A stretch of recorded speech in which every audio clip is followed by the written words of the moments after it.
श्री गणेशाय नमः। ओम नमः शिवाय। ओम नमः शिवाय। ओम नमः शिवाय। ओम नमः शिवाय। ओम नमः शिवाय। ओम नमः शिवाय। ओम नमः शिवाय। ओम नमः शिवाय। जो आदि और अनंत में तथा मध्य में भी नित्य मंगलमय है, जिनकी समानता अथवा तुलना कहीं भी नहीं है, जो आत्मा की स्वरूप को प्रकाशित करने वाले देवता परमात्मा है, जिनके 5 मुख हैं और जो खेल ही खेल में अनायास ही जगत की रचना, पालन, संहार, अनुग्रह एवं तिरोभाव रूप 5 प्रबल कर्म करते रहते हैं, उन सर्वश्रेष्ठ अजर अमर ईश्वर अंबिकापति भगवान शंकर का मैं ही मन चिंतन करता हूँ। व्यास जी बोले, जो धर्म का महान क्षेत्र ही, जहाँ गंगा जमुना का संगम हुआ ही, जो ब्रह्मलोक का मार्ग ही, उस परम पुण्यमयी प्रयाग में सत्यव्रत में तत्पर रहने वाली महातेजस्वी महाभाग महात्मा मुनियों ने एक विशाल ज्ञान यज्ञ का आयोजन किया।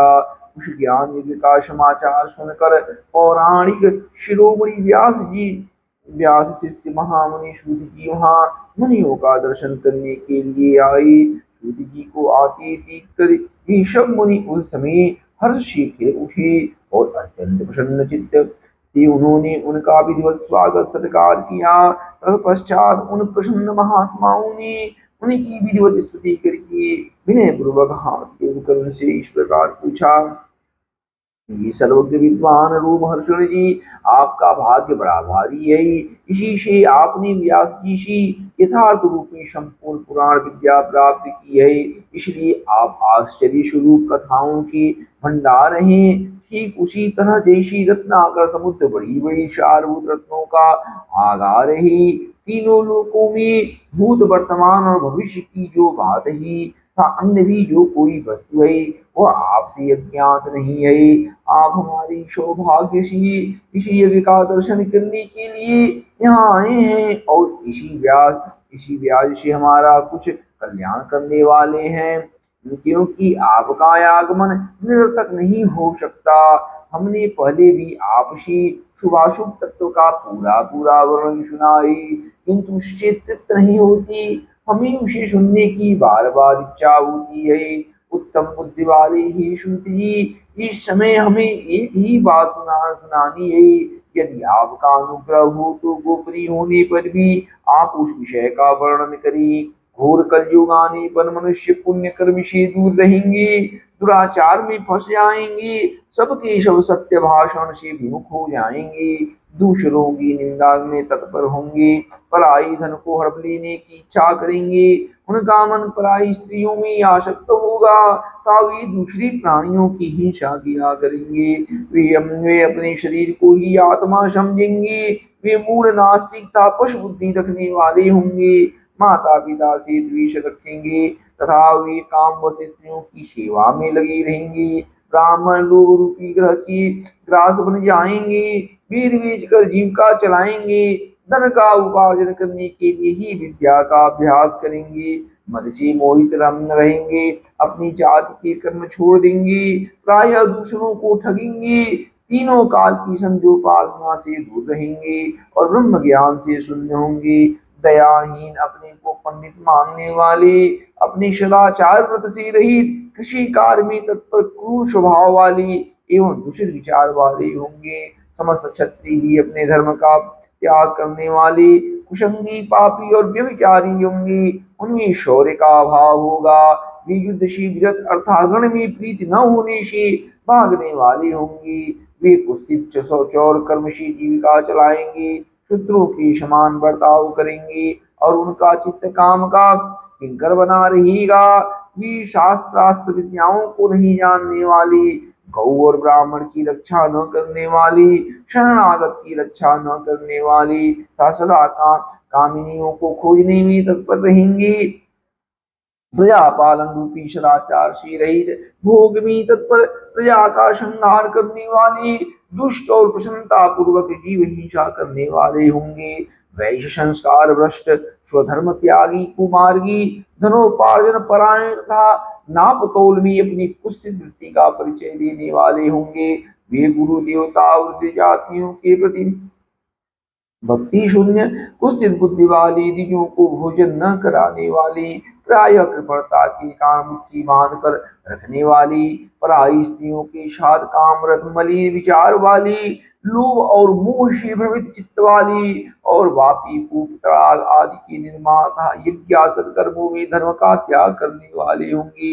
इसी तरह कुछ शूद्र ब्राह्मणों के आचार में तत्पर होंगे। उनकी आकृति उज्जवल होगी, अर्थात वे अपना कर्म धर्म छोड़कर उज्जवल वेशभूषा से विभूषित हो व्यर्थ घूमेंगे।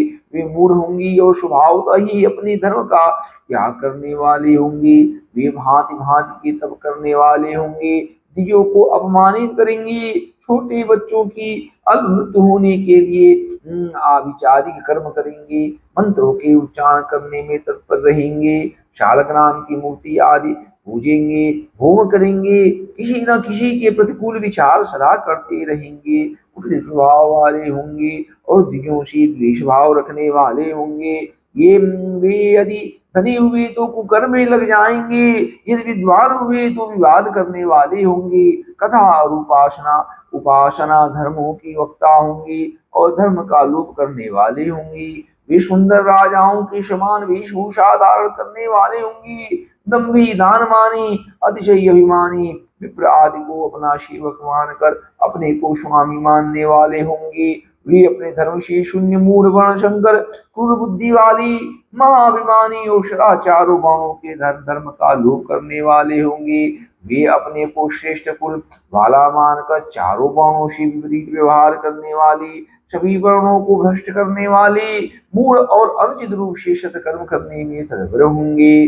कलयुग की स्त्रियां प्रायः सदाचार से भ्रष्ट होंगी, पति का अपमान करने वाली होंगी, सास ससुर से द्रोह करेंगी, किसी से भय नहीं मानेंगी और मलिन भोजन करेंगी। वे कुत्सित हाव भाव में तत्पर होंगे, उनका शील स्वभाव बहुत बुरा होगा। वे काम विभल पर पति से रहित करने वाली और अपने पति की सेवा से सदा विमुख रहेंगी। संतानें माता पिता के प्रति श्रद्धा रहित, दुष्ट स्वभाव वाली, असद विद्या पढ़ने वाली और सदा रोगग्रस्त शरीर वाली होंगी। ये शूद्री, इस तरह जिनकी बुद्धि नष्ट हो गई है और जिन्होंने अपने धर्म का त्याग कर दिया है, ऐसे लोगों को यह लोक और परलोक में उत्तम गति कैसे प्राप्त होगी, इसी चिंता से हमारा मन सदा व्याकुल रहता है। परोपकार के समान दूसरा कोई धर्म नहीं है, अतः जिस छोटी उपाय से इन सब के पापों का तत्काल नाश हो जाए, उसे इस समय कृपा पूर्वक बताइए, क्योंकि आप समस्त सिद्धांतों की ज्ञाता हैं।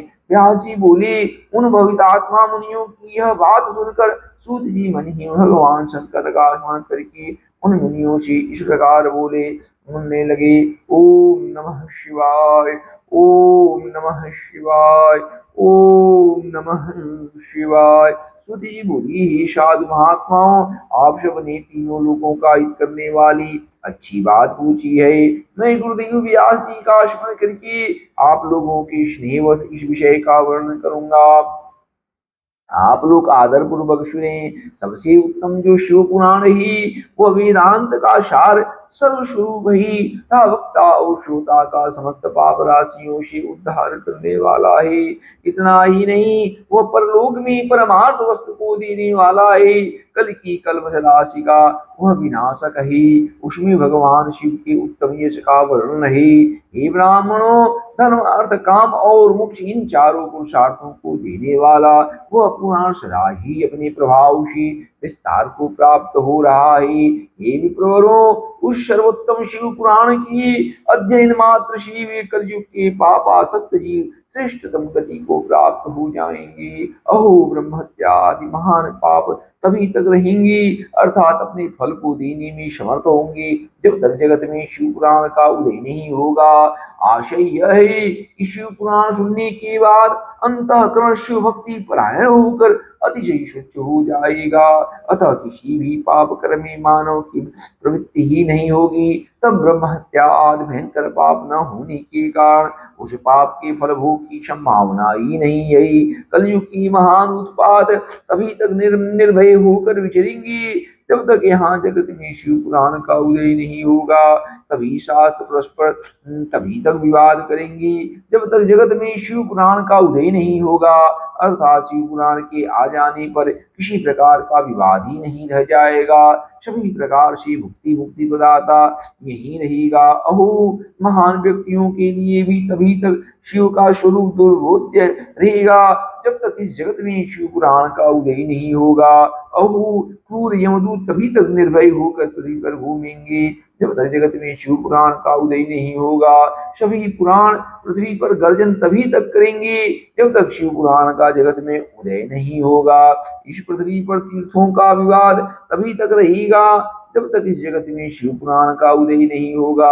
आशय यह है कि मुक्ति प्राप्ति अर्थ एवं पाप के नाश के लिए मानव विभिन्न तीर्थों का सेवन करेंगे, किंतु शिव पुराण के आने के बाद सभी लोग सभी पापों से नाश के लिए शिव पुराण का ही सेवन करेंगे। सभी मंत्र पृथ्वी पर तभी तक आनंद पूर्वक विवाद करेंगे जब तक पृथ्वी पर शिव पुराण का उदय नहीं होगा। सभी क्षेत्र तभी तक पृथ्वी पर विवाद करेंगे जब तक पृथ्वी पर शिव पुराण का उदय नहीं होगा। सभी पीठ तभी तक पृथ्वी पर विवाद करेंगे जब तक पृथ्वी पर शिव पुराण का उदय नहीं होगा। सभी दान पृथ्वी पर तभी तक विवाद करेंगे जब तक शिव पुराण का पृथ्वी पर उदय नहीं होगा। सभी देवगण तभी तक पृथ्वी पर विवाद करेंगे जब तक शिव पुराण का पृथ्वी पर उदय नहीं होगा। सभी सिद्धांत तभी तक पृथ्वी पर विवाद करेंगे जब तक शिव पुराण का पृथ्वी पर उदय नहीं होगा।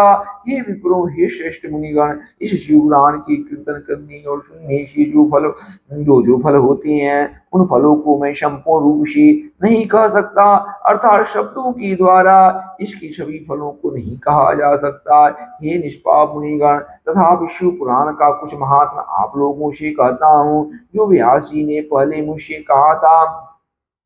आप लोग चित्त लगाकर ध्यान पूर्वक सुने। जो भक्ति पूर्वक इस शिव पुराण का एक श्लोक या आधा श्लोक भी पढ़ता है वह उसी क्षण पाप से छुटकारा पा जाता है। जो आलस्य रहित होकर प्रतिदिन भक्ति पूर्वक इस शिव पुराण का यथाशक्ति पाठ करता है वह जीवन मुक्त कहा जाता है। जो इस शिव पुराण की सदा पूजा करता है वह निसंदेह प्रतिदिन अश्वमेध यज्ञ का फल प्राप्त करता है। जो व्यक्ति साधारण पद की प्राप्ति की इच्छा से इस शिव पुराण को मुझसे अथवा अन्य किसी से सुनता है वह भी पातकों से मुक्त हो जाता है। जो इस शिव पुराण को समीप से प्रणाम करता है वह सभी देवों की पूजा का फल प्राप्त करता है, इसमें संशय नहीं है। जो इस शिव पुराण को स्वयं लिखकर शिव भक्तों को दान करता है उसे पुण्य फल को सुने, शास्त्रों का अध्ययन करने और वेदों का पाठ करने से जो दुर्लभ फल प्राप्त होता है वो अपन उसको हम प्राप्त होता है। जो चतुर्दशी तिथि के दिन उपवास करके इस शिव पुराण का शिव भक्तों के समाज में पाठ करता है वह श्रेष्ठ पुरुष है। वह व्यक्ति शिव पुराण के प्रत्येक अक्षर की संख्या के अनुरूप गायत्री के पुरस्चरण का फल प्राप्त करता है और इस लोक में सभी अभिष्ट सुखों को भोग कर अंत में मोक्ष प्राप्त करता है। जो चतुर्दशी की रात में उपवास पूर्वक जागरण करके शिव पुराण का पाठ करता है या इसे सुनता है उसका पुण्य फल मैं कहता हूँ सुनो। कुरुक्षेत्र आदि सभी तीर्थों में पूर्ण सूर्य ग्रहण में अपनी शक्ति के अनुसार विप्रों को और मुख्य कथावाचकों को धन देने से जो फल प्राप्त होता है वही फल उस व्यक्ति को प्राप्त होता है। यह सत्य है, इसमें कोई संदेह नहीं है। जो व्यक्ति इस शिव पुराण का दिन रात गान करता है इंद्र आदि देवगण उसकी आज्ञा की प्रतीक्षा करती रहते हैं। इस शिव पुराण का पाठ करने वाला और सुनने वाला व्यक्ति जो श्रेष्ठ कर्म करता है वह कोटि गुना हो जाता है अथवा कोटि गुना फल देता है। जो भली भांति ध्यान पूर्वक उसमें ही रुद्र संहिता का पाठ करता है वो यदि ब्रह्मधाती भी हो तो 3 दिनों में पवित्र आत्मा हो जाता है। जो भैरव की मूर्ति के पास मौन धारण कर श्री रुद्र संहिता का प्रतिदिन 3 बार पाठ करता है वह सभी कामनाओं को प्राप्त कर लेता है। जो व्यक्ति वट और बिल वृक्ष की प्रदक्षिणा करते हुए उस रुद्र संहिता का पाठ करता है वह ब्रह्महत्या के दोष से भी छुटकारा पा जाता है। प्रणव के अर्थ को प्रकाशित करने वाली ब्रह्म रूपिणी साक्षात कैलाश संहिता रुद्र संहिता से भी श्रेष्ठ कही गई है।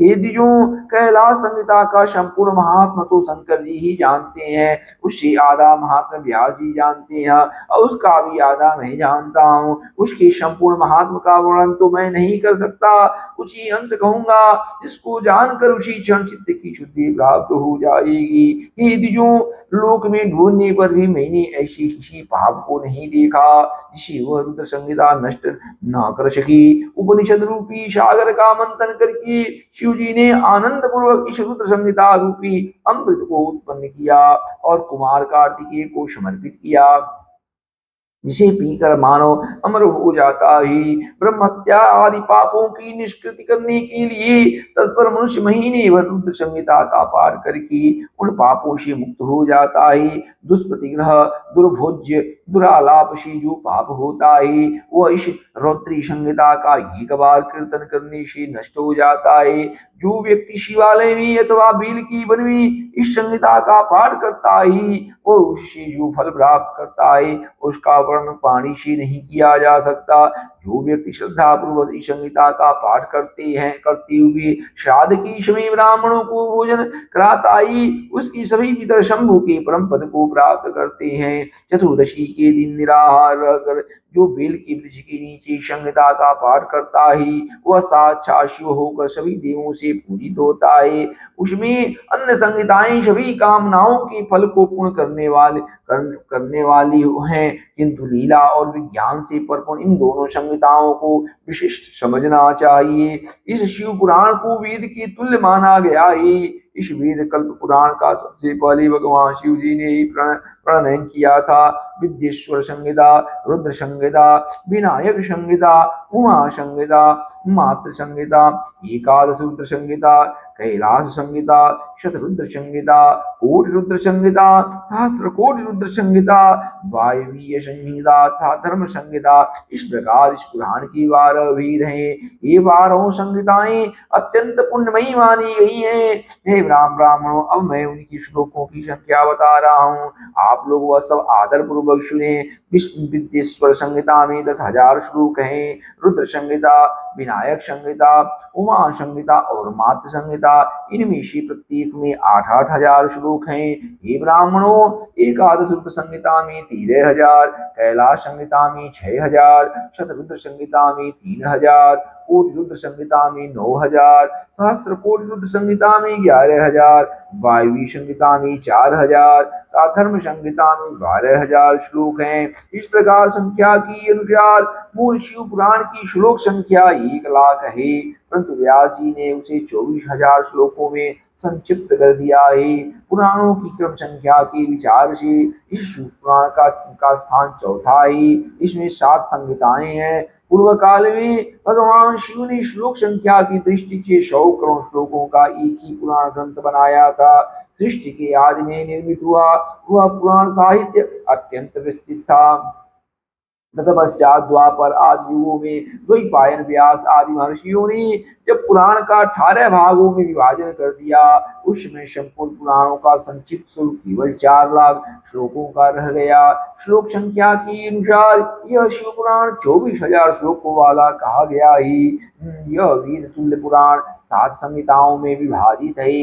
इसकी पहली संहिता का नाम विद्येश्वर संहिता है, दूसरी रुद्र संहिता समझनी चाहिए, तीसरी का नाम शतरुद्र संहिता, चौथी का नाम कोटि रुद्र संहिता, पांचवी का नाम उमा संहिता, छठी का नाम कैलाश संहिता और सातवीं का नाम वायवीय संहिता है। इस प्रकार ये 7 संहिताएं मानी गई हैं। इन 7 संहिताओं से युक्त दिव्य शिव पुराण वेद के तुल्य प्रमाणिक तथा सबसे उत्कृष्ट गति प्रदान करने वाला है। 7 संहिताओं से समन्वित इस संपूर्ण शिव पुराण को जो आद्योपांत आदर पूर्वक पढ़ता है वह जीवन मुक्त कहा जाता है। वेद, स्मृति, पुराण, इतिहास तथा सैकड़ों आगम इस शिव पुराण की अल्प कला की समान भी नहीं है। यह निर्मल शिव पुराण भगवान शिव के द्वारा ही प्रतिपादित है। शैव शिवोमणि भगवान व्यास ने इसे संक्षेप कर संकलित किया है। यह समस्त जीव समुदाय के लिए उपकारक त्रिविध तापों का नाशक, तुलना रहित एवं सत्पुरुषों को कल्याण प्रदान करने वाला ही इसमें वेदांत विज्ञानमयी प्रधान तथा निष्कपट धर्म का प्रतिपादन किया गया है। यह पुराण ईर्ष्या रहित अंतःकरण वाली विद्वानों के लिए जानने की वस्तु है। इसमें श्रेष्ठ मंत्र समूहों का संकलन है और यह धर्म अर्था काम से संबंधित है, अर्थात इस त्रिवर्ग की प्राप्ति के साधन का इसमें वर्णन है। यह उत्तम शिव पुराण समस्त पुराणों में श्रेष्ठ है। वेद वेदांत में विद्य स्वरूपों से विलसित परम वस्तु परमात्मा का इसमें गान किया गया है। जो बड़ी बड़ी आदर से इसे जो बड़े आदर से इसे पढ़ता और सुनता है वो भगवान शिव का प्रिय होकर परम गति प्राप्त कर लेता है। ओम नमः शिवाय। ओम नमः शिवाय। ओम नमः शिवाय। ओम नमः शिवाय। ओम नमः शिवाय। ओम नमः शिवाय। व्यास जी बोले, सूत जी का यह वचन सुनकर भी सब महर्षि बोले, अब आप हमें वेदांत की सार सर्वस्वरूप अद्भुत शिव पुराण को सुनाइए। मुनियों का यह वचन सुनकर अतिशय प्रसन्न हो वे सूत जी शंकर जी का स्मरण करते हुए उन श्रेष्ठ मुनियों से कहने लगे। सूत जी बोली, आप सब महर्षि गण रोग शोक से रहित कल्याण में भगवान शिव का स्मरण करके वेद के सार तत्व से प्रकट पुराण प्रवर शिव पुराण को सुनिए, जिसमें भक्ति ज्ञान और वैराग्य इन तीनों का प्रतिपूर्वक का गान किया गया है और वेदांत वेद्य सदवस्तु का विशेष रूप से वर्णन किया गया है। हे ऋषिगण, अब आप लोग वेद की सारभूत पुराण को सुनिए। बहुत काल में पुनः पुनः पूर्व कल्प व्यतीत होने पर इस वर्तमान कल्प में जब सृष्टि कर्म आरंभ हुआ था, उन दिनों 6 कुलों के महर्षि परस्पर वाद विवाद करते हुए कहने लगी, अमुक वस्तु सबसे उत्कृष्ट है और अमुक नहीं है। उनकी इस विवाद ने अत्यंत महान रूप धारण कर लिया। तभी शव की शव अपनी शंका के समाधान के लिए सृष्टिकर्ता अविनाशी ब्रह्मा जी के पास गई और हाथ जोड़कर विनय भरी वाणी में बोली, ही प्रभु, आप संपूर्ण जगत का धारण पोषण करने वाले हैं तथा समस्त कारणों के भी कारण हैं। हम यह जानना चाहते हैं कि संपूर्ण तत्वों से परात्पर पुराण पुरुष कौन है। ब्रह्मा जी बोले, जहाँ से मन सहित वाणी उन्हें न पाकर लौट आती है तथा जिनसे ब्रह्मा विष्णु रुद्र और इंद्र आदि से युक्त यह संपूर्ण जगत समस्त भूतों एवं इंद्रियों के साथ पहले प्रकट हुआ है, वे ही ये देव महादेव सर्वज्ञ एवं संपूर्ण जगत के स्वामी हैं। यही सबसे उत्कृष्ट हैं। उत्तम भक्ति से ही इनका साक्षात्कार होता है, दूसरे किसी उपाय से कहीं इनका दर्शन नहीं होता। रुद्र हरि हर तथा अन्य देवीश्वर सदा उत्तम भक्ति भाव से उनका नित्य दर्शन करना चाहते हैं। अधिक कहने की क्या आवश्यकता। भगवान शिव में भक्ति होने से उन संसार बंधन से मुक्त हो जाता है। देवताओं के कृपा प्रसाद से ही उनमें भक्ति होती है और भक्ति से देवता का कृपा प्रसाद प्राप्त होता है। ठीक उसी तरह जैसे यहाँ अंकुर से बीज और बीज से अंकुर उत्पन्न होता है, इसलिए हे द्विजों, आप लोग भगवान शंकर का कृपा प्रसाद प्राप्त करने के लिए भूतल पर जाकर वहां सहस्त्र वर्षों तक चलने वाली एक विशाल यज्ञ का आयोजन करें। इन यज्ञपति भगवान शिव की ही कृपा से वेदोक्त विद्या की सारभूत साध्य साधन का ज्ञान होता है। मुनिगण बोले, हे भगवान, परम साध्य क्या है और उसका परम साधन क्या है, उसका साधक कैसे होता है, ये सभी बातें यथार्थ रूप से कहें। ब्रह्मा जी बोले, शिव पद की प्राप्ति ही साध्य ही, उनकी सेवा ही साधन है तथा उनके प्रसाद से जो नित्य नैमित्तिक आदि फलों की से निष्क्रिय होता है वही साधक है। वेदोक्त कर्म का अनुष्ठान करके उसके महान फल को भगवान शिव के चरणों में समर्पित कर देना ही परमेश्वर पद की प्राप्ति है। वही शालुक्य आदि के क्रम से प्राप्त होने वाली मुक्ति है। उन पुरुषों की भक्ति के अनुसार उन सबको उत्कृष्ट फल की प्राप्ति होती है। उस भक्ति की साधन अनेक प्रकार की हैं, जिनका प्रतिपादन साक्षात महेश्वर ने किया है। उसे संक्षिप्त करके मैं सारभूत साधनों को बता रहा हूँ। कानशी भगवान के नाम गुण और लीलाओं का श्रवण, वाणी के द्वारा उनका कीर्तन, सामन के द्वारा उनका मनन, इन तीनों को महान साधन कहा गया है। तात्पर्य है कि महेश्वर का श्रवण, कीर्तन और मनन करना चाहिए। यह स्तुति का वाक्य हम सबके लिए प्रमाणभूत है। संपूर्ण मनोरथों की सिद्धि में लगे हुए आप लोग इसी साधन से परम साध्य को प्राप्त हो। लोग प्रत्यक्ष वस्तु को नेत्र से देखकर उसमें प्रवृत्त होते हैं, परंतु जिस वस्तु का कहीं भी प्रत्यक्ष दर्शन नहीं होता, उसे श्रवण इंद्रिय द्वारा जान सुनकर मनुष्य उसकी प्राप्ति के लिए चेष्टा करता है। अतः पहला साधन श्रवण ही है। उसके द्वारा गुरु के मुख्य तत्व को सुनकर बुद्धिशाली विद्वान पुरुष अन्य साधन कीर्तन एवं मनन की सिद्धि करी। क्रमशः मनन पर्यंत इस साधन की अच्छी तरह साधना कर लेने पर उसके द्वारा सालोक्य आदि के क्रम से धीरे धीरे भगवान शिव का संयोग प्राप्त होता है। वह सारे अंगों की रोग नष्ट हो जाती हैं। तत्पश्चात सब प्रकार का लौकिक आनंद भी विलीन हो जाता है। अभ्यास के ही समय यह साधन कष्टप्रद है, किंतु बाद में निरंतर मंगल देने वाला है। ओम नमः शिवाय, ओम नमः शिवाय, ओम नमः शिवाय। मुनिगण बोली, हे ब्रह्मन, मनन कैसा होता है, श्रवण का स्वरूप कैसा है और उनका कीर्तन कैसे किया जाता है, यथार्थ रूप में आप वर्णन करें। ब्रह्मा जी बोले, हे मुनियों, भगवान शंकर की पूजा, उनके नामों का जप तथा उनके गुण रूप विलास और नामों का युक्ति परायण चित्त के द्वारा जो निरंतर परिशोधन या चिंतन होता है, उसी को मनन कहा गया है। वह महेश्वर की कृपा दृष्टि से उपलब्ध होता है। वह समस्त श्रेष्ठ साधनों में प्रमुखतम है। शंभु के प्रताप, गुण रूप विलास और नाम को प्रकट करने वाली संगीत, वेद, वाक्य या भाषा के द्वारा अनुराग पूर्वक निकृति ही माध्यम साधन है, जिसको कीर्तन शब्द से कहा जाता है। हे ज्ञानियों, स्त्री क्रीड़ा में जैसे मन की आसक्ति होती है, वैसे ही किसी कारण से किसी स्थान में शिव विषयक वाणियों में श्रवण इंद्रिय की दृढ़तर आसक्ति ही जगत में श्रवण के नाम से प्रसिद्ध है। सर्वप्रथम सज्जनों की संगति से श्रवण सिद्ध होता है, बाद में शिव जी का कीर्तन दृढ़ होता है और अंत में सभी साधनों से श्री शंकर विषयक मनन उत्पन्न होता है। किंतु यह सब उनकी कृपा दृश्य ही संभव होता है। सूत जी बोले, मुनीश्वरों, इस साधन का महात्म बताने के प्रसंग में मैं आप लोगों के लिए एक प्राचीन वृत्तांत का वर्णन करूंगा, उसे ध्यान देकर आप लोग सुने। पूर्व काल में पराशर मुनि के पुत्र मेरे गुरु व्यास देव जी सरस्वती नदी के सुंदर तट पर तपस्या कर रहे थे। एक दिन सूर्य तुल्य तेजस्वी विमान से यात्रा करते हुए भगवान सनत कुमार अकस्मात वहां आ पहुंचे। उन्होंने मेरे गुरुदेव को वहां देखा। वे ध्यान में मग्न थे। उससे जगने पर उन्होंने ब्रह्मा के पुत्र सनत कुमार जी को अपने सामने उपस्थित देखा। वे बड़ी वेग से उठे और उनके चरणों में प्रणाम करके मुनि ने उन्हें अर्घ प्रदान करके देवताओं के बैठने योग्य आसन भी अर्पित किया। तब प्रसन्न हुई भगवान संत कुमार विनीत भाव से खड़ी हुई व्यास जी से गंभीर वाणी में कहने लगी। संत कुमार जी बोले, हे मुनि, आप सत्य सनातन भगवान शंकर का हृदय से ध्यान कीजिए, तो वे शिव प्रत्यक्ष होकर आपकी सहायता करेंगे। आप यहाँ तब किस लिए कर रही हैं? इस प्रकार संत कुमार जी के कहने पर मुनि व्यास जी ने अपना आशय कहा। मैंने आपकी कृपा से वेद सम्मत धर्म, अर्थ, काम और मोक्ष की कथाओं को मानव समाज में अनेक प्रकार से प्रदर्शित किया है। इस प्रकार सर्वथा गुरु स्वरूप होने पर भी मुझ में मुक्ति के साधन ज्ञान का उदय नहीं हुआ है। यह आश्चर्य ही है।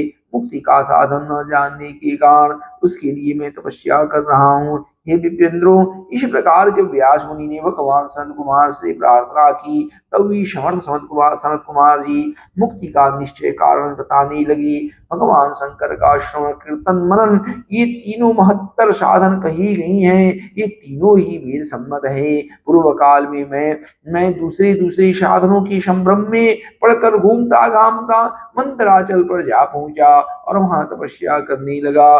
तदनंतर महेश्वर शिव की आराधना से भगवान नंद केश्वर वहां आए।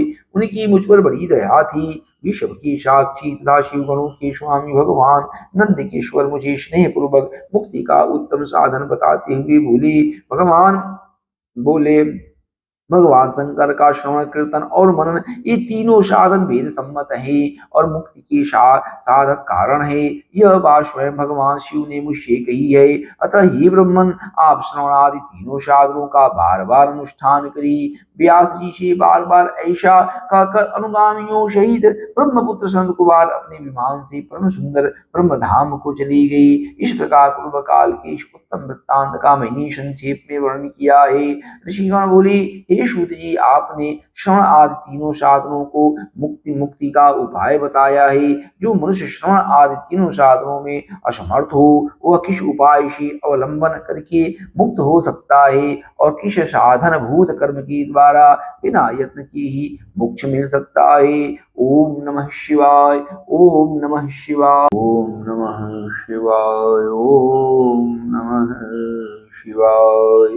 श्री सूत जी बोले, ही शौनक जी, जो श्रवण कीर्तन और मनन इन तीनों साधनों की अनुष्ठान में समर्थ न हो, वह भगवान शंकर के लिंग एवं मूर्ति की स्थापना कर नित्य उसकी पूजा करके संसार सागर से पार हो सकता है। छल न करते हुए अपनी शक्ति के अनुसार धनराशि ले जाए और उसे शिवलिंग अथवा शिव मूर्ति की सेवा के लिए अर्पित कर दे। साथ ही निरंतर उस लिंग एवं मूर्ति की पूजा भी करी। उसके लिए भक्ति भाव से मंडप, गोपुर, तीर्थ, मठ एवं क्षेत्र की स्थापना करी तथा उत्सव करी और वस्त्र, गंध, पुष्प, धूप, दीप तथा मालपुआ आदि व्यंजनों से युक्त भांति भांति के भक्ष्य भोज्य अन्न नैवेद्य के रूप में समर्पित करी। छत्र, ध्वजा, भजन, चामर तथा अन्य अंगों सहित राजोपचार की भांति सब वस्तुएं भगवान शिव के लिंग एवं मूर्ति पर चढ़ावी। प्रदक्षिणा, नमस्कार तथा यथाशक्ति जप करी। आवाहन से लेकर विसर्जन तक सारा कार्य प्रतिदिन भक्ति भाव से संपन्न करिए। इस प्रकार शिवलिंग अथवा शिव मूर्ति में भगवान शंकर की पूजा करने वाला पुरुष श्रवण आदि साधनों का अनुष्ठान न करे तो भी भगवान शिव की प्रसन्नता से सिद्धि प्राप्त कर लेता है। पहले के बहुत से महात्मा पुरुष लिंग अथवा शिव मूर्ति की पूजा करने मात्र से भवबंधन से मुक्त हो चुके हैं। ऋषिगण बोले, मूर्ति में ही सर्वत्र देवताओं की पूजा होती है, परंतु भगवान शिव की पूजा सब जगह मूर्ति में और लिंग में भी क्यों की जाती है। सूत जी बोले, हे मुनीश्वरों, आप लोगों का यह प्रश्न तो बड़ा ही पवित्र और अत्यंत अद्भुत है। इस विषय में महादेव जी ही वक्ता हो सकते हैं। कोई पुरुष कभी और कहीं कहीं भी इसका यथार्थ प्रतिपादन नहीं कर सकता। इस विषय में भगवान शिव ने जो कुछ कहा है और उसे मैंने गुरु जी के मुख से जिस प्रकार सुना है उसी तरह क्रमशः वर्णन करूंगा। एकमात्र भगवान शिव ही ब्रह्म रूप होने के कारण निष्कल निराकार कही गई है। रूपवान होने के कारण उन्हें शकल भी कहा गया है। इसलिए वे शकल और निष्कल दोनों हैं। शिव के निष्कल निराकार होने के कारण ही उनकी पूजा का आधारभूत लिंग भी निराकार ही प्राप्त हुआ है, अर्थात शिवलिंग शिव के निराकार स्वरूप का प्रतीक है। इसी तरह शिव के सकल या साकार होने के कारण उनकी पूजा का आधारभूत विग्रह साकार प्राप्त होता है और है, अर्थात शिव का साकार विग्रह उनकी साकार स्वरूप का प्रतीक होता है। सकल और अकर समस्त अंग आकार सहित साकार और अंग आकार से सर्वथा रहित निराकार रूप होने से ही वे ब्रह्म शब्द से कहे जाने वाले परमात्मा हैं। यही कारण है कि सब लोग लिंग निराकार और मूर्ति साकार दोनों में ही सदा भगवान शिव की पूजा करते हैं। शिव से भिन्न जो देवता हैं वे साक्षात ब्रह्म नहीं हैं, इसलिए कहीं भी उनके लिए निराकार लिंग नहीं उपलब्ध होता। अतः सुरेश्वर, इंद्र, ब्रह्मा आदि देवगण भी निष्कल लिंग में पूजित नहीं होते हैं। सभी देवगण ब्रह्म न होने से अपितु सगुण जीव होने के कारण केवल मूर्ति में ही पूजे जाते हैं। शंकर के अतिरिक्त अन्य देवों का जीवत्व और सदाशिव का ब्रह्म तत्व वेदों की सारभूत उपनिषदों से सिद्ध होता है। वहां प्रणव ओंकार की तत्व रूप से भगवान शिव का ही प्रतिपादन किया गया है। इस प्रकार पूर्व में मंदराचल पर्वत पर ज्ञानवान ब्रह्मपुत्र सनत कुमार मुनि ने नंदकेश्वर से प्रश्न किया था। संत कुमार जी बोले, हे भगवान, शिव की अतिरिक्त उनकी वश में रहने वाले जो अन्य देवता हैं, उन सब की पूजा के लिए सर्वत्र प्राय वीर मूर्ति मात्र ही अधिक संख्या में देखा और सुना जाता है। केवल भगवान शिव की ही पूजा में लिंग और वीर दोनों का उपयोग देखने में आता है। अतः ये कल्याण में नंदकेश्वर, इस विषय में जो तत्व की बात हो उसे मुझे इस प्रकार बताइए जिससे अच्छी तरह समझ में आ जाए। नंदकेश्वर बोले, हे निष्पाप ब्रह्म कुमार, हम जैसे लोगों के द्वारा आपके इस प्रश्न का कोई उत्तर नहीं दिया जा सकता, क्योंकि यह गोपनीय विषय है और लिंग साक्षात ब्रह्म का प्रतीक है। इस विषय में भगवान शिव ने जो कुछ बताया है उसे मैं आप शिव भक्तों के समक्ष कहता हूँ। भगवान शिव ब्रह्म स्वरूप और निष्कल निराकार हैं, इसलिए उन्हीं की पूजा में निष्कल लिंग का उपयोग होता है।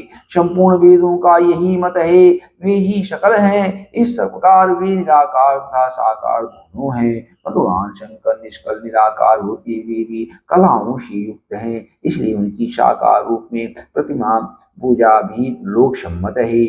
शंकर भगवान शंकर के अतिरिक्त अन्य देवताओं में जीवत तथा सगुणत्व होने के कारण वेद के मत में उनकी मूर्ति मात्र में ही पूजा मान्य है। इसी प्रकार उन देवताओं के आविर्भाव के समय उनका समग्र साकार रूप प्रकट होता है, जबकि भगवान सदाशिव के दर्शन में साकार और निराकार ज्योति रूप दोनों की ही प्राप्ति होती है। संत कुमार जी बोले, ही महाभाग, आपने भगवान शिव तथा दूसरे देवताओं के पूजन में लिंग और वेद के विचार का जो रहस्य विभाग पूर्वक बताया है वह यथार्थ है।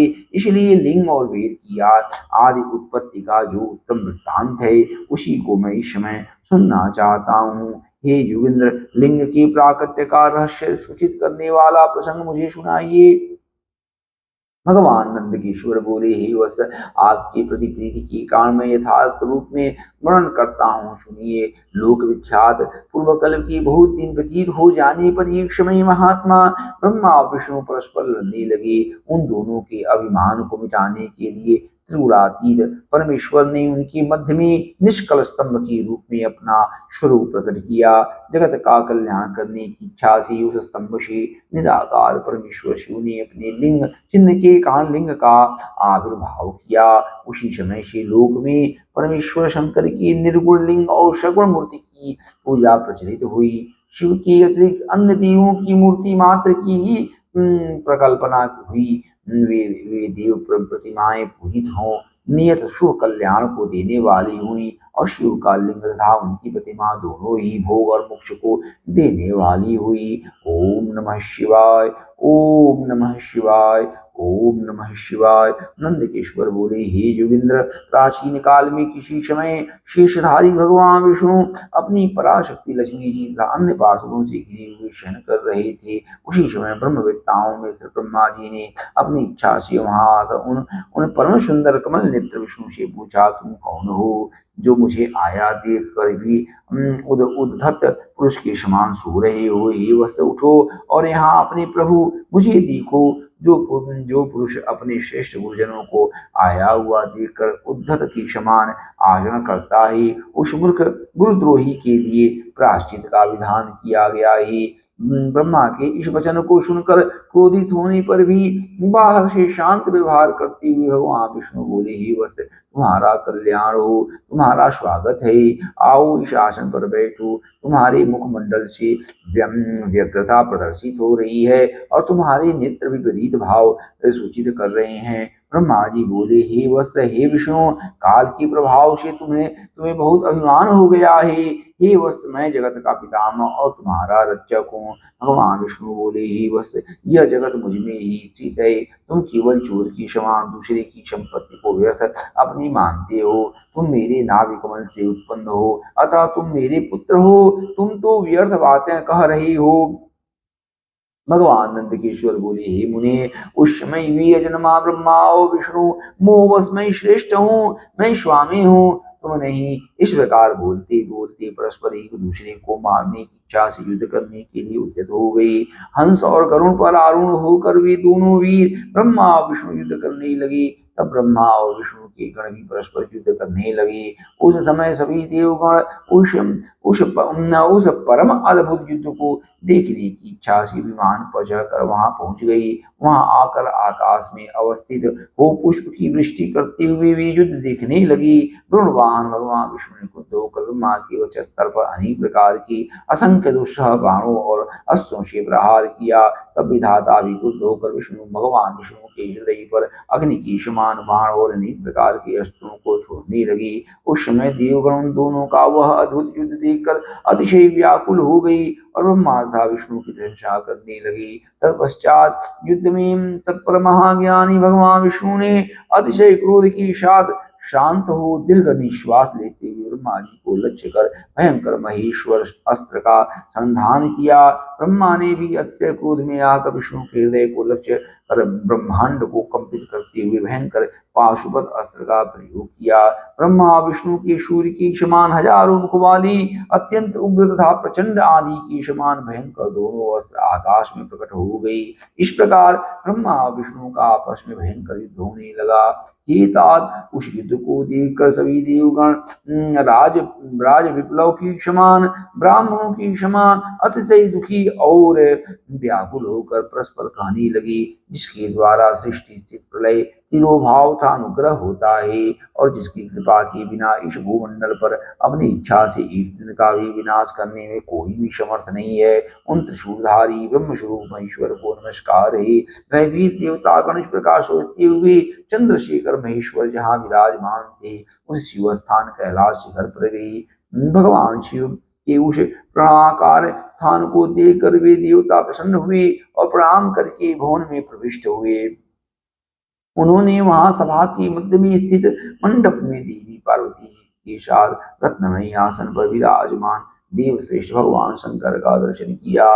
वे वाम चरण के ऊपर दक्षिण चरण और उसके ऊपर वाम कर कमल रखे हुए थे। समस्त शुभ लक्षणों से संपन्न थे और चारों ओर शिवगण उनकी सेवा में तत्पर थे। शिव के प्रति उत्तम भक्ति भाव वाली कुशल रमणियां उन पर चमन डुला रही थी। वे निरंतर उनकी स्तुति कर रहे थे और वे अनुग्रह की दृष्टि से सबको देख रहे थे।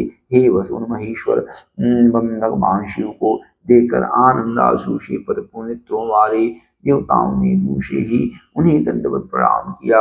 भगवान शंकर ने उन देवों को देखकर अपने गणों से उन्हें समीप बुलवाया और देव शिरोमणि महादेव उन देवताओं को आनंद करते हुए अर्ध गंभीर मंगलमयता सुमधुर भजन कहने लगे। ओम नमः शिवाय, ओम नमः शिवाय, ओम नमः शिवाय। भगवान शंकर जी ने कहा, हे पुत्रों, आपकी कुशल तो है, मेरे अनुशासन में जगत दास देव श्रेष्ठ अपने अपने कार्यों में लगी तो हैं। ये देवताओं, ब्रह्मा और विष्णु के बीच होने वाले युद्ध का वृत्तांत तो मुझे पहले से ही ज्ञात था। आप लोगों ने यहाँ आने का परिश्रम करके उसे पुनः बताया है। हे सनत कुमार जी, उमापति भगवान शंकर ने इस प्रकार मुस्कुराते हुए मधुर वाणी में उन देवगणों को संतुष्ट किया। इसके बाद महादेव जी ने ब्रह्मा और विष्णु की युद्ध स्थली में जाने के लिए अपने सैकड़ों गणों को वही सभा में आज्ञा दी। तब महादेव जी के प्रयाण के लिए अनेक प्रकार की बाजी बजने लगी और उनकी गणाध्यक्ष भी अनेक प्रकार से सज धज कर वाहनों पर सवार होकर जाने के लिए तैयार हो गई। भगवान उमापति 5 मंडलों से सुशोभित आगे से पीछे तक प्रण की आकृति वाली सुंदर रथ पर आरूढ़ हो गई। इस प्रकार पुत्रों और गणों सहित प्रस्थान किए हुए भगवान शिव के पीछे पीछे इंद्र आदि सभी देवगण भी चल पड़े। विचित्र ध्वजाएं, पंखी, चवन, पुष्प वृष्टि, संगीत, नृत्य और वाद्यों से सम्मानित पशुपति भगवान शिव भगवती उमा के साथ सेना सहित उन दोनों ब्रह्मा और विष्णु की युद्ध भूमि में आ पहुंचे। इन दोनों का युद्ध देखकर भगवान शंकर जी ने गणों का कोलाहल तथा वाद्यों की ध्वनि बंद करा दी तथा वे छिपकर आकाश में स्थित हो गई। उधर शूरवीर ब्रह्मा और भगवान विष्णु एक दूसरे को मारने की इच्छा से माहेश्वरास्त्र और पाशुपत शास्त्र का परस्पर संधान कर रहे थे। ब्रह्मा और विष्णु के अस्त्रों की ज्वाला से तीनों लोग जलने लगे।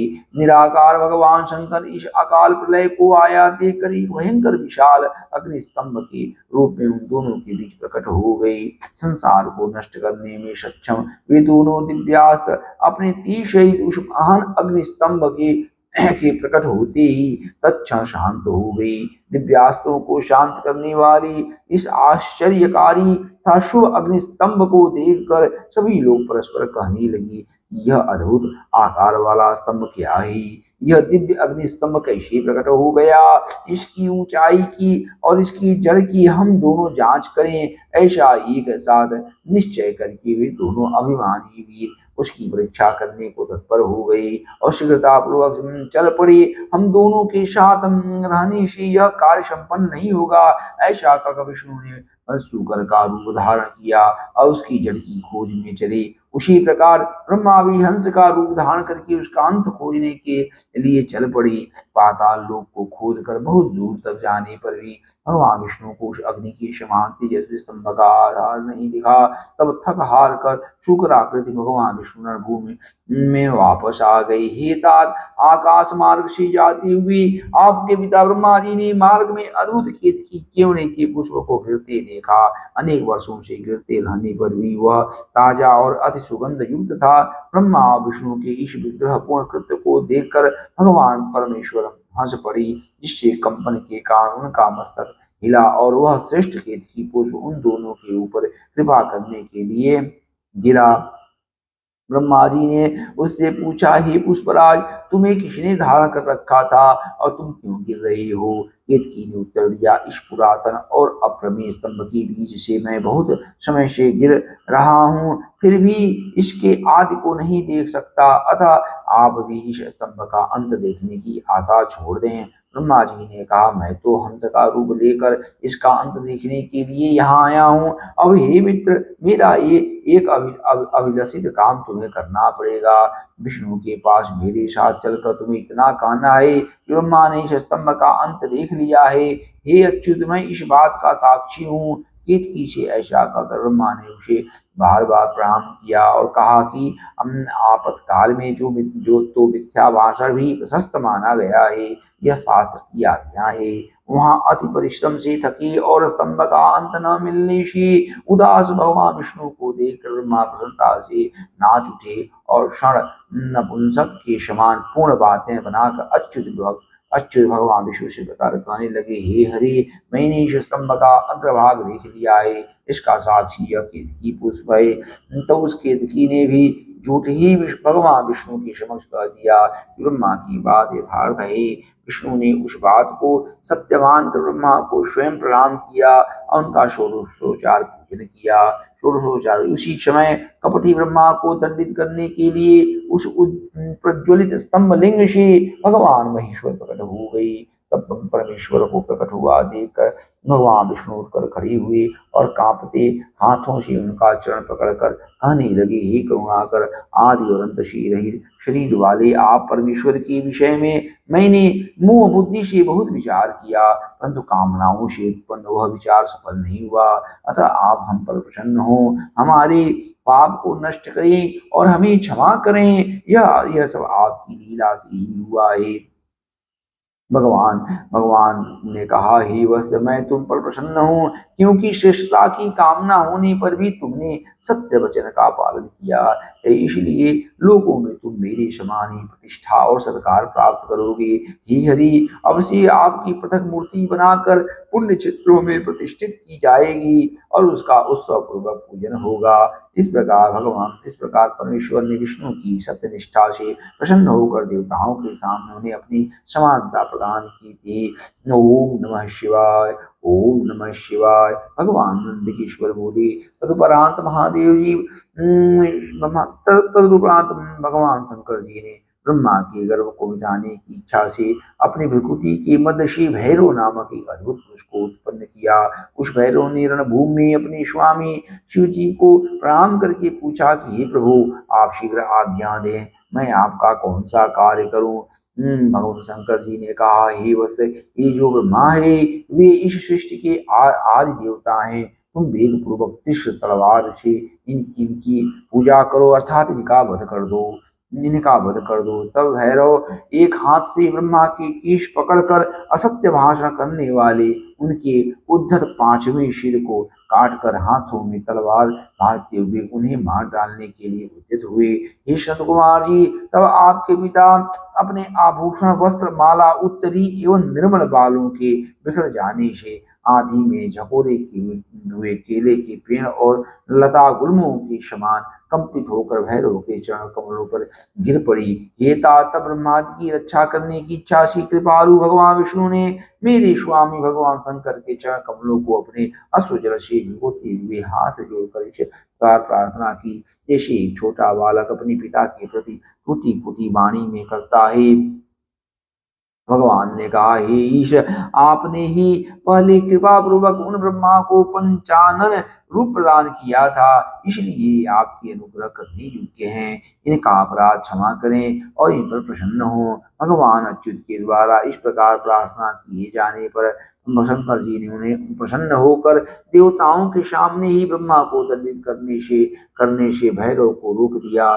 शिव जी ने एक सिर से विहीन कपटी ब्रह्मा से कहा, हे ब्रह्मन, तुम श्रेष्ठता पाने के चक्कर में छठे सत्व को प्राप्त हो गए हो, इसलिए संसार में तुम्हारा सत्कार नहीं होगा और तुम्हारे मंदिर तथा पूजन उत्सव आदि नहीं होंगे। ब्रह्मा जी ने कहा, हे महाविभूति संपन्न स्वामी, आप मुझ पर प्रसन्न होइए। मैं आपकी कृपा से अपने सिर के कटने को भी आज श्रेष्ठ समझता हूँ। विश्व के कारण विश्वबंधु, दोषों को सह लेने वाले और पर्वत के समान कठोर धनुष धारण करने वाले आप भगवान शिव को नमस्कार है।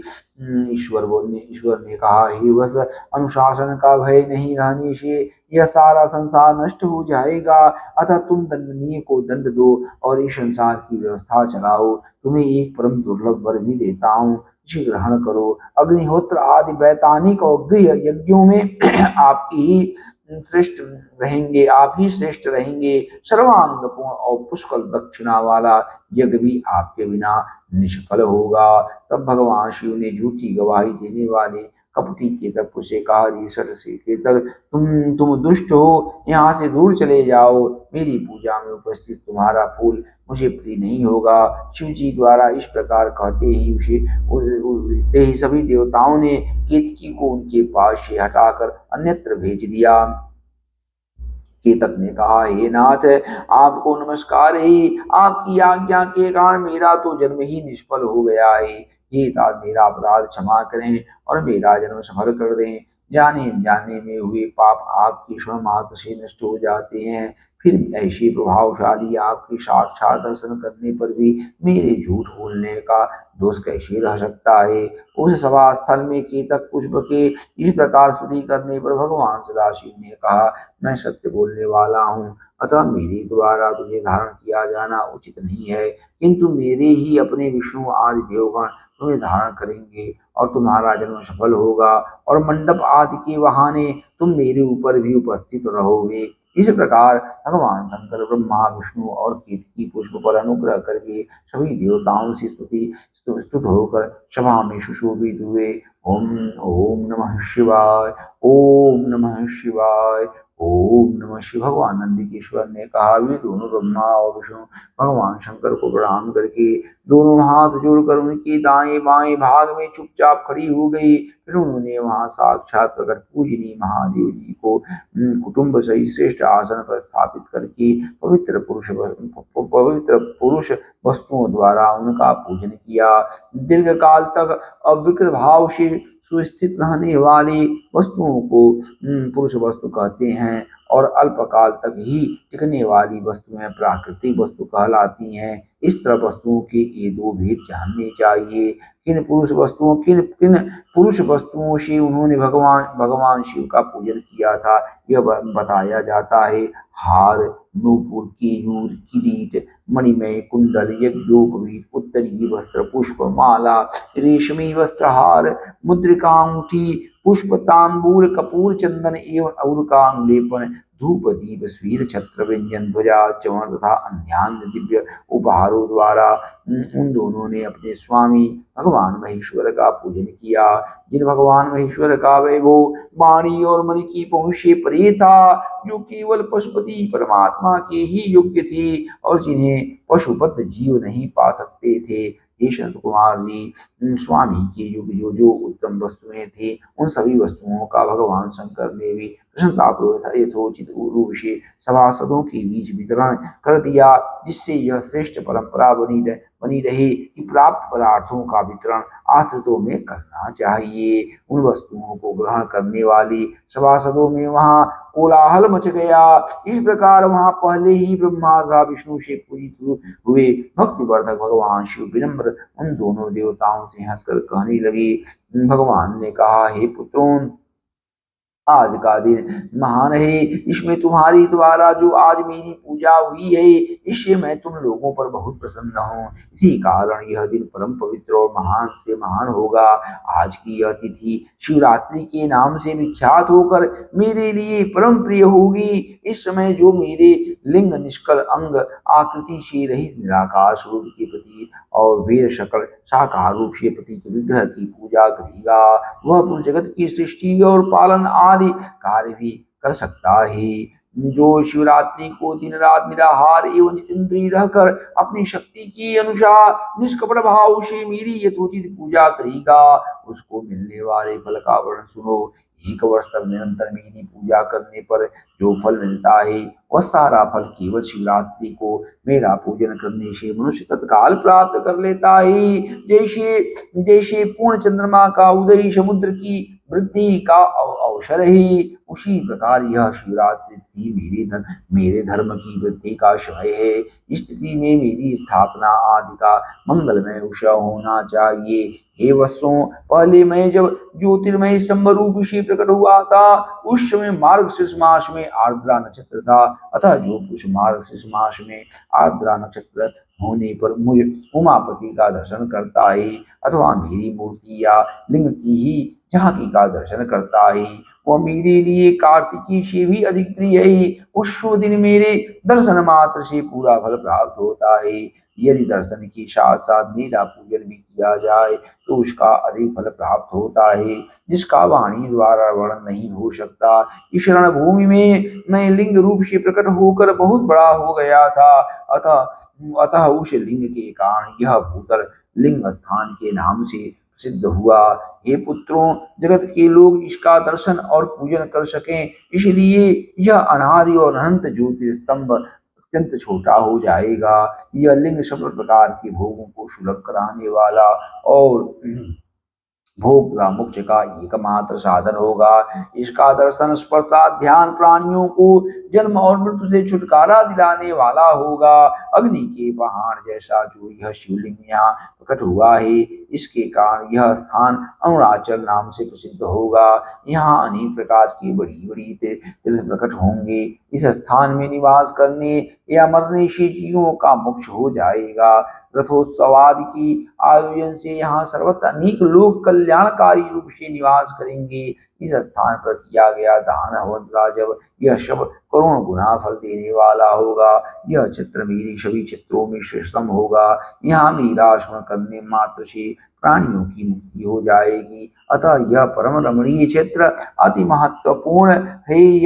यह सभी प्रकार की कल्याणों से पूर्ण शुभ और सबको मुक्ति प्रदान करने वाला होगा। इस लिंग में मुझे लिंगेश्वर की अर्चना करके मनुष्य शालोक्य सामीप्य सारूप्य सारशिष्ट और सायुज इन 5 प्रकार की मुक्तियों का अधिकार प्राप्त कर लेता है। आप लोगों को भी शीघ्र ही सभी मनोवांछित फल प्राप्त होंगे।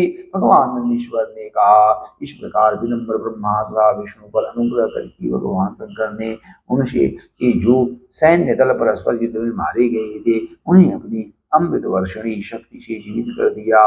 उन दोनों ब्रह्मा और विष्णु की मूर्ता और पारस्परिक भैर को मिटाने के लिए भगवान शंकर उन दोनों से कहने लगे, मेरे 2 रूप हैं, सकल और निष्कल, दूसरे किसी के ऐसे रूप नहीं है। अतः मेरे अतिरिक्त अन्य सब अनिश्वर हैं। हे पुत्रों, पहले मैं स्तंभ रूप से प्रकट हुआ, फिर अपने साक्षात रूप से ब्रह्म भाव मेरा निष्कल रूप और महेश्वर भाव सकल रूप है। ये दोनों मेरे ही सिद्ध रूप हैं। मेरे अतिरिक्त किसी दूसरे के नहीं है। इस कारण तुम दोनों का अथवा अन्य किसी का भी ईश्वरत्व कभी नहीं है। अज्ञान के कारण तुम दोनों को जो यह ईश्वरत्व का आश्चर्यजनक अभिमान उत्पन्न हो गया था, उसे दूर करने के लिए ही मैं इस रणभूमि में प्रकट हुआ हूँ। उस अपने अभिमान को छोड़ दो और मुझ परमेश्वर में अपनी बुद्धि स्थिर करो। मेरे अनुग्रह से ही सभी लोगों में सब कुछ प्रकाशित होता है। इस पूर्ण ब्रह्म तत्व को तुम्हारे प्रति प्रेम होने के कारण ही मैं बता रहा हूँ। मैं ही पर ब्रह्म हूँ। कल सगुण और सकल निर्गुण ये दोनों मेरे ही स्वरूप हैं। मेरा स्वरूप ब्रह्म रूप होने के कारण मैं ईश्वर भी हूँ। जीवों पर अनुग्रह आदि करना मेरा कार्य है। ये ब्रह्मा और केशव सबसे बृहद और जगत की वृद्धि करने वाले होने के कारण मैं ब्रह्म हूँ। हे पुत्रों, सर्वत्र समरूप से स्थित और व्यापक होने से मैं ही सबका आत्मा हूँ। अन्य सभी जीव अनात्मक रूप हैं, इसमें संदेह नहीं है। स्वर्ग से लेकर अनुग्रह तक आत्मा या ईश्वर भिन्न जो जगत संबंधी 5 कृत्य हैं, वे सदा मेरे ही हैं। मेरे अतिरिक्त दूसरे किसी के नहीं है, क्योंकि मैं ही सबका ईश्वर हूँ। पहले मेरी ब्रह्म रूपता का बोध कराने के लिए निष्कलंक प्रकट हुआ था। फिर तुम दोनों को अज्ञात ईश्वरत्व का स्पष्ट साक्षात्कार कराने के लिए मैं साक्षात जगदीश्वर ही सकल रूप में तत्काल प्रकट हो गया। अतः मुझ में जो ईश्वरत्व है उसे ही मेरा सकल रूप जानना चाहिए था। जो यह मेरा निष्कल स्तंभ है, वह मेरी ब्रह्म स्वरूप का बोध कराने वाला है। हे पुत्रों, लिंग लक्षण युक्त होने के कारण यह मेरा ही लिंग चिन्ह है। उन दोनों को प्रतिदिन यहाँ रहकर इसका पूजन करना चाहिए। यह मेरा ही स्वरूप है और मेरे सामिप्य की प्राप्ति कराने वाला है। लिंग और लिंगी में नित्य अभेद होने के कारण मेरे इस लिंग का महान पुरुषों को भी पूजन करना चाहिए। हे वत्सों, जहाँ जहाँ जिस किसी ने मेरे लिंग को स्थापित कर लिया, वहाँ मैं अप्रतिष्ठित होने पर भी प्रतिष्ठित हो जाता हूँ। मेरे एक लिंग की स्थापना करने का फल मेरी समानता की प्राप्ति बताया गया है। एक के बाद दूसरे शिवलिंग की भी स्थापना कर दी गई, तब फल रूप से मेरे साथ एकत्व सायुज्य मुख्य रूप फल प्राप्त होता है। प्रधानतया शिवलिंग की ही स्थापना करनी चाहिए। मूर्ति की स्थापना उसकी अपेक्षा गौण है। शिवलिंग के अभाव में सब ओर से मूर्ति युक्त होने पर भी वह स्थान क्षेत्र नहीं कहलाता। ओम नमः शिवाय। ओम नमः शिवाय। ओम नमः शिवाय।